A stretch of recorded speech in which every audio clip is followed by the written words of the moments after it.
হযরত দানিয়াল আলাইহিস সালাম আল্লাহর প্রেরিত একজন নবী ছিলেন। তিনি আজ থেকে ২৫০০ বছর আগে বাইতুল মুকাদ্দাস নগরীতে জন্মগ্রহণ করেন।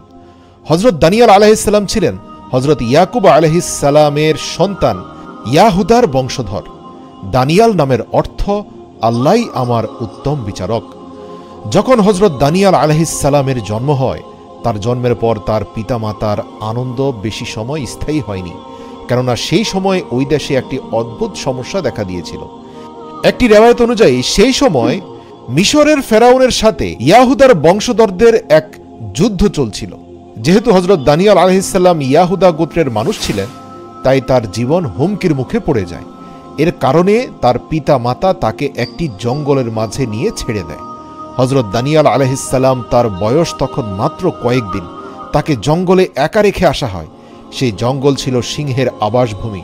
হযরত দানিয়াল আলাইহিস সালামকে তার পিতামাতা এই সিংহের নির্জন এলাকায় একা রেখে আসে এবং তারা ফিরে আসার সময় দানিয়াল আলাইহিস সালামের মাথায় স্পর্শ করে মমতার সাথে বলে, বিসমিল্লাহি তাওয়াক্কালতু আলাল্লাহ, নিঃসন্দেহে আল্লাহর উপর তাওয়াক্কুল করে গেলাম। সিংহরা খুব অল্প সময়ের মধ্যে হযরত দানিয়াল আলাইহিস সালামের উপস্থিতি টের পায়। একদল সিংহ হযরত দানিয়াল আলাইহিস সালামের কাছে এসে জমা হয়, কিন্তু তখন এক অদ্ভুত ঘটনা ঘটে।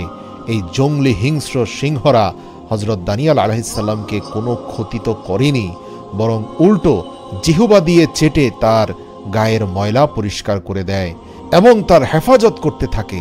শুধু তাই নয়, এই সিংহরা হযরত দানিয়াল আলাইহিস সালামের খাবার দাবারের ব্যবস্থা করে এবং তাকে লালন পালন করে। প্রিয় দর্শক, হযরত দানিয়াল আলাইহিস সালামের ঘটনা নিয়ে বিশ্বে বিভিন্ন ধরনের নাটক সিনেমা তৈরি হয়েছে।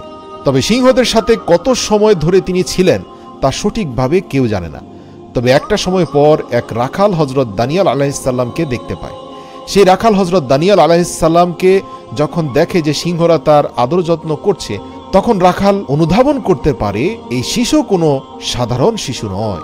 তখন সেই রাখালও হযরত দানিয়াল আলাইহিস সালামকে বিশেষ গুরুত্ব দিয়ে তার যত্ন করতে থাকে।